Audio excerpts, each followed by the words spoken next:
Morning, good afternoon, good evening. I think this is an important point as any for us to stop and review where we are going politically as a country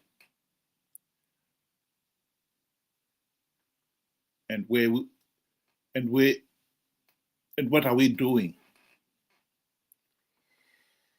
Do we know where we are? Do we know where we want to go? Many Zimbabweans will tell you, talk about Zimbabwe I want. But I think it is fair to say, if you ask them, what is the Zimbabwe you want? Other than, oh, I want a Zimbabwe flowing with milk and honey. They can't tell you much. This probably is one of the reasons why we are in such a mess. We have failed to clearly define what is it we want. Because it's only when you have clearly defined what is it you want that you've got any chance of coming up with a realistic plan of saying, to answer the question, how are we going to achieve that goal? As a nation, I believe we've just been blundering from pillar to post because we don't know what we want and we don't know how to get it. We are like somebody saying, I want to go to point A. They don't know what point A is. They don't know how to read the map so that they could determine where they are and where point A is, and therefore then decide what route to take to get there.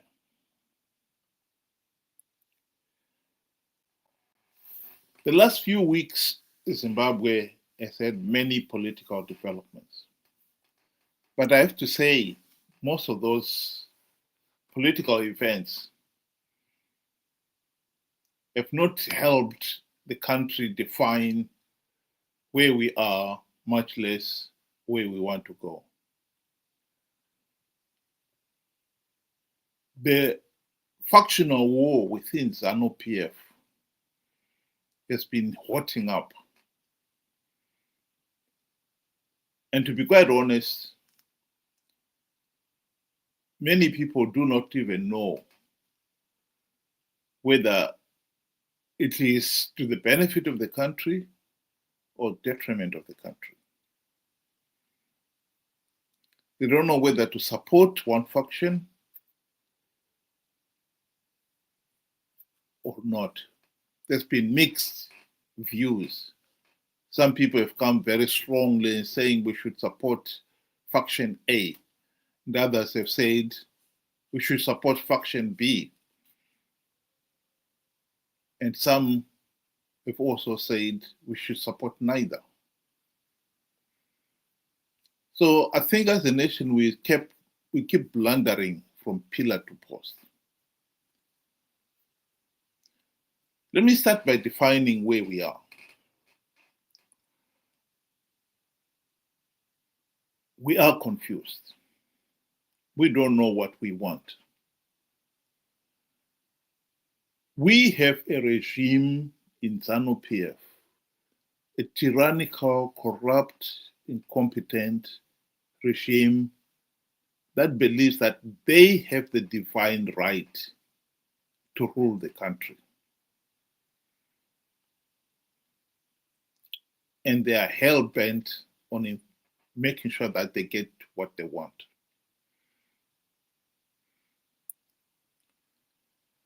They've achieved that by making sure that the ordinary people are sidelined. We have got 60 to 70% of Zimbabwe's electoral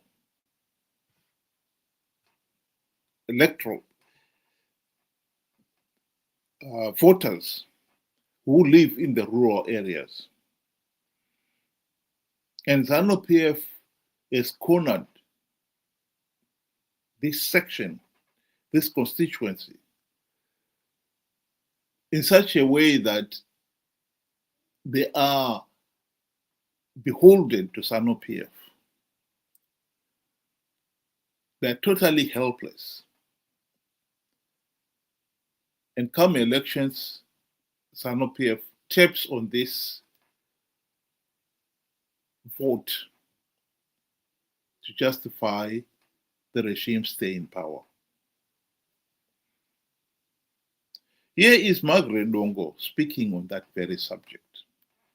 They have wrong priorities, especially the current government. How can you go and build an airport which services a few people, and the majority are the elite and the so-called investors?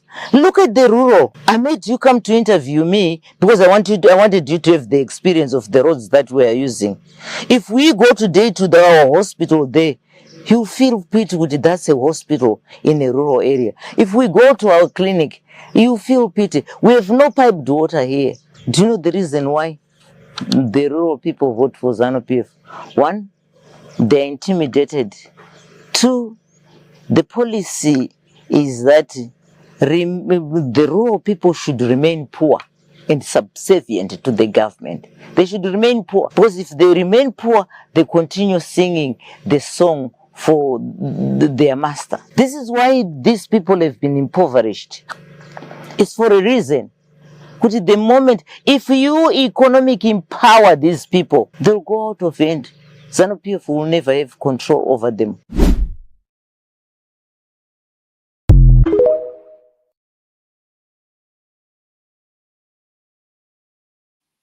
This, I believe, is at the heart of our failed political system. We have a regime that is deliberately keeping 60 to 70% of the population deliberately poor and politically dependent on ZANU-PF.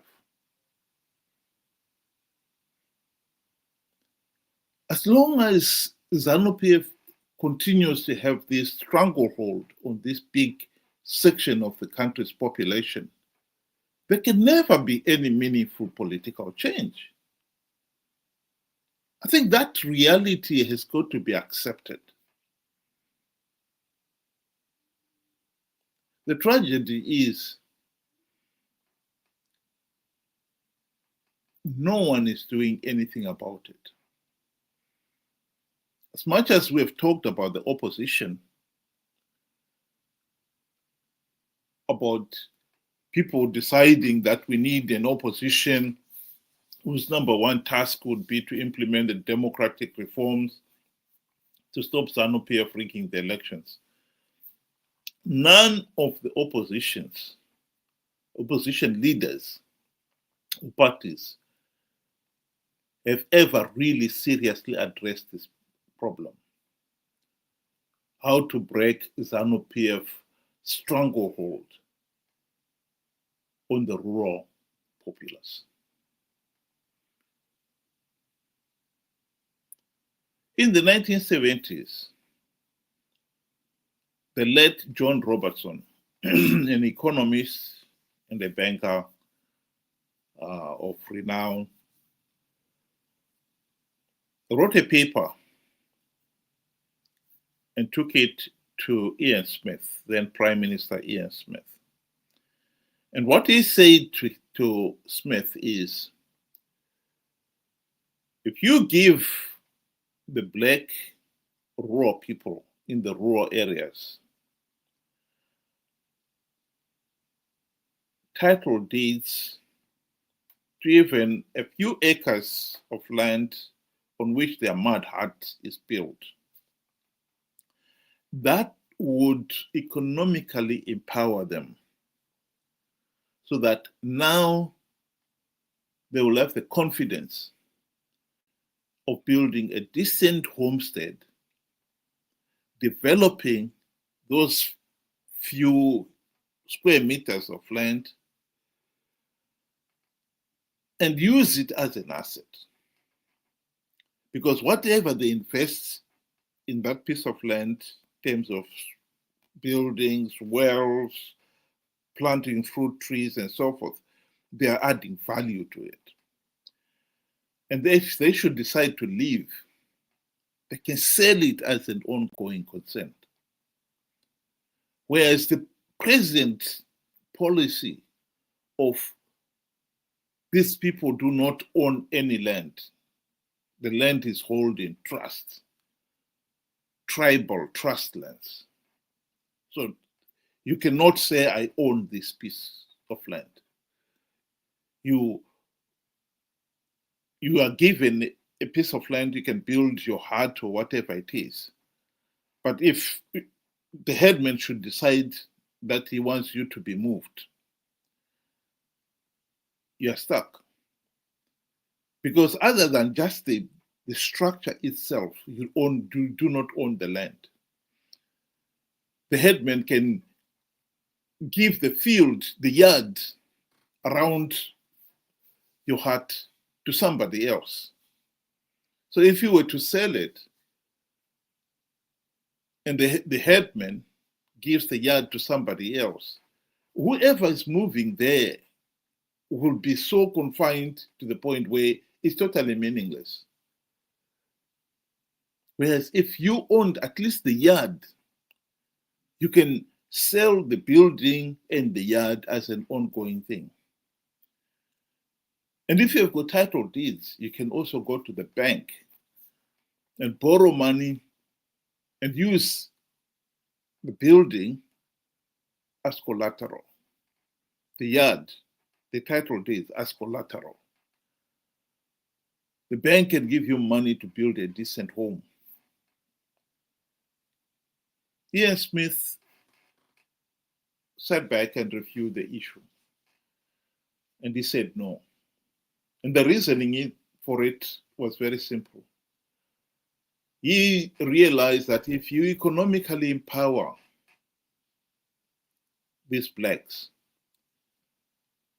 the next thing they will be demanding is political power too, the right to vote, a meaningful vote. And he was not prepared to give that. And that was the reason why he said no. After independence, the same John Robertson gave the same plan to Robert Gabriel Mugabe. And he too rejected it, and for the same selfish reasons. This is what Margaret Long was talking about here. None of the opposition who have emerged since independence have ever tried to address that problem. Because if they had, by now, the rural people would have title deeds. They would have been economically empowered, and thus politically empowered too. We don't know where we are. We can't read the map. So how can you know where you're going when you do not even know where you are? The opposition have been blundering from pillar to post. And this has not helped the country to move.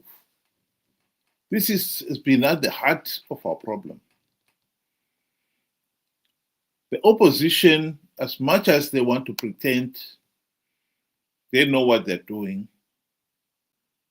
the truth of the matter is they don't.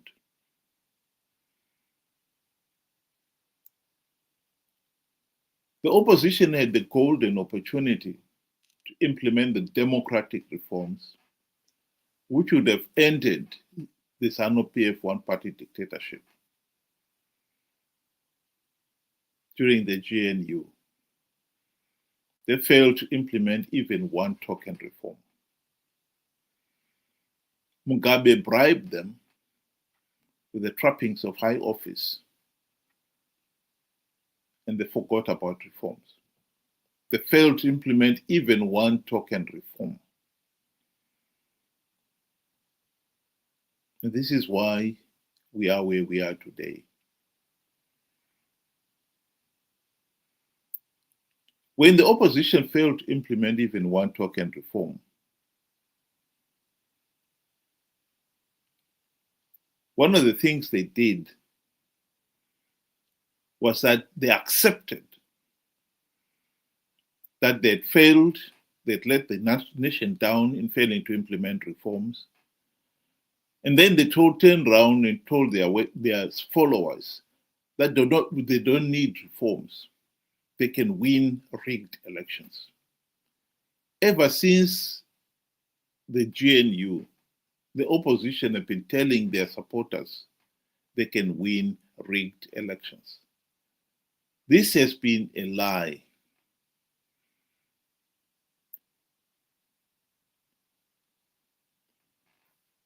Here is one instance where Nelson Chamisa was taken to task for lying. Ende patakasangana na Trump akatibvunza naye vakomana mari yamuri kuda kuti nyika ifambe imari. Serious questions were raised about your behaviour in Washington, D.C. You did see some senior people on Capitol Hill, some Congress people, but you also claimed that you'd seen Donald Trump. You claimed you had a conversation with him in which you said he asked you how much you needed to move the country forward. You told him $15 billion, and he said to you that he would provide the money if you won the election. That was not true, was it? Sangana na Trump akatibvunza naye vakomana mari yamuri kuda kuti nyika ifambe imari. It was not true that you'd seen Donald Trump and that Donald Trump indicated to you that he would provide, if you won the election, $15 billion. All those statements were said by other people, not what I said. Akasangana na Trump akatibvunza naye vakomana mari yamuri kuda kuti nyika ifambe imari. Well, no, because there is a video which shows you at a rally in January back home in Zimbabwe saying that Donald Trump had pretty much promised you $15 billion. To be clear, because some people in Zimbabwe are still confused, you're now telling me you did not meet Donald Trump. We did not. The tragedy is the people, the ordinary Zimbabweans, cannot accept that reality, that Chamisa is a liar. This has not helped the nation move, because this was not the first time Chamisa lied to the people. In 2018, he called the people to participate in flawed elections on the basis of a lie that MDC alliance had stringent measures to stop ZANU-PF rigging the elections. Of course, he was lying. He knew ZANU-PF was rigging those elections. Zimbabwe's voters' roll was in shambles. There was no way ZANU-PF could fail to win elections in which they had so much latitude to rig. But people believed him. 5 years down the line, he once again lied to them, telling them he had plugged all the vote rigging loopholes. ZANU-PF would not rig those elections. He himself was preparing to form his cabinet. Hashtag God is in it. This was God's plan. Plan ya Mwari haifoiri. Yet Mnangagwa blatantly rigged those elections. Proof that the claim that he had plugged vote rigging loopholes was just nonsense. But this is what we keep having with these people. And people keep on believing it.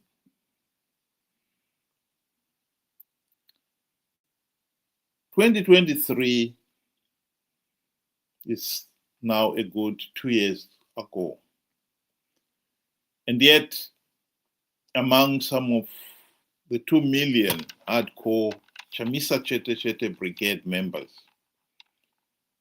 they will not accept that Chamisa is a liar. The consequences of that is far-reaching, of course. Because in 3 years' time, we'll be going to the 2028 elections. Chamisa will tell them that he's going to win those elections. Hashtag God is in it. And the people will believe him again. If they refuse to accept that he lied to them in 2018, and hence the reason why they participated in 2023, and now they are refusing to accept he lied to them, it is clear they are going to participate in 2028. So to come back to what I said at the beginning, where are we politically and where are we going? I think the answer to that is we are just going round and round in circles. It is a tragedy. We have a people, we have got a mentality of the tribesmen. And in some cases, it borders on personality cult mentality. People who believe that Chamisa is a demigod who cannot make any mistakes, who can never lie. And yet the evidence on the ground shows that he is a liar. He is corrupt, he is incompetent. And our failure to accept him for what he is the reason why we are stuck.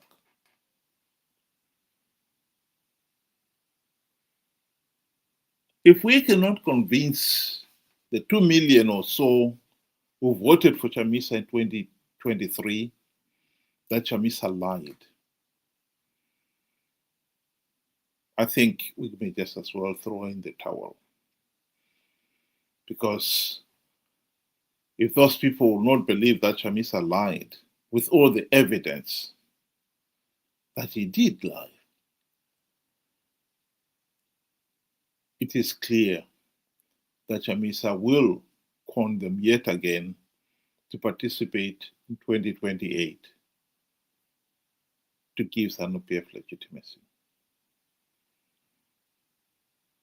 This is where I believe we are. We are just blundering from pillar to post. Think about it. Thank you very much for joining us tonight, and have a good evening.